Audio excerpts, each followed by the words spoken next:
தேவனே நான் ஓமதண்டையில் இன்னும் நெருங்கி சேர்வதே என் ஆவல் பூமியில். நியாயாதிபதிகள் புஸ்தகம் 6:15 கொஞ்சம் வாசிக்கலாம். அதற்கு அவன், என் ஆண்டவரே, நான் இஸ்ரவேலை எதினாலே ரட்சிப்பேன்? இதோ மனாசேயில் என் குடும்பம் மிகவும் எளியது, என் தகப்பன் வீட்டில் நான் எல்லாரிலும் சிறியவன் என்றான். உள்நோக்கிய பார்வை. கிதியோன் சொன்ன வார்த்தையை நம்ம வாசிக்க கேட்டுங்க.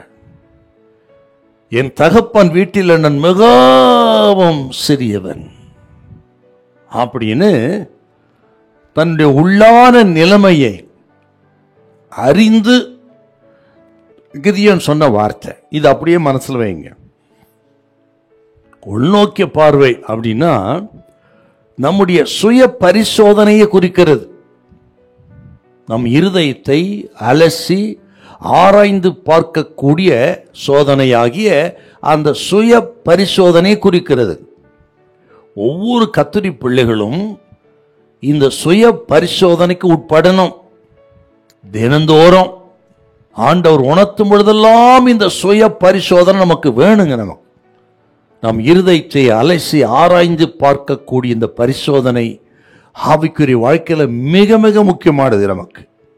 அப்படி நம்ம உணர்ந்தாதான் நம்ம நிலைமையை நம்ம ஆராய்ச்சி, நம்ம இருதயத்தை ஆராய்ச்சி ஒரு சுய பரிசோதனை பண்ணாதான் நமக்குள்ள ஆண்டோடைய கிருபை எவ்வளோ பெரியது, எனக்கு ஆண்டவர் பாராட்டின இரக்கம் தயவு எவ்வளவு பெரியது, இந்த ஆசீர்வாதத்துக்கு நான் தகுதியே இல்லாதவன், இந்த வேலைக்கு நான் கொஞ்சமும் தகுதி இல்லாதவன், எல்லா ஆண்டோடைய கிருபை தான், அவர் கிருபையினால் தான் நான் வாழ்வு பெற்றிருக்கிறேன், நாங்க இருக்கிறதே கிருபைதா என்று ஆண்டவரை சார்ந்து ஆண்டவரை மகிமைப்படுத்தி ஆண்டவரை உயர்த்தி வாழ முடியுங்க.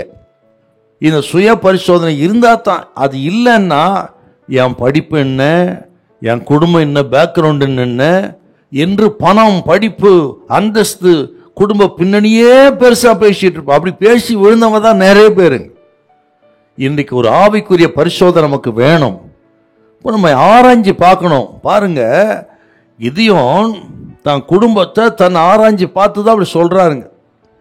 மனாசேயில் என் குடும்பம் எளிய குடும்பம் அப்படின்னு சொல்றாருங்க. அப்படி தன்னை பரிசோதனை செய்து தன்னை தாழ்த்தி வெறுமையாக்கின இந்த கிதியோனை கொண்டுதான் கர்த்தர் மகத்துவமான காரியங்களை செய்தார்.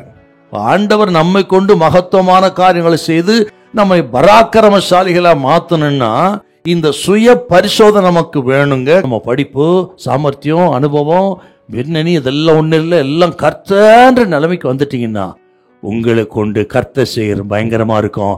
கர்த்தர் உங்களை அநேக ஜாதிகள் முன்பாக உயர்த்தி மேம்படுத்துவா. நீங்கள் வெட்கப்பட்டு போக விடவே மாட்டார். ஹல்லேலூயா, ஹல்லேலூயா.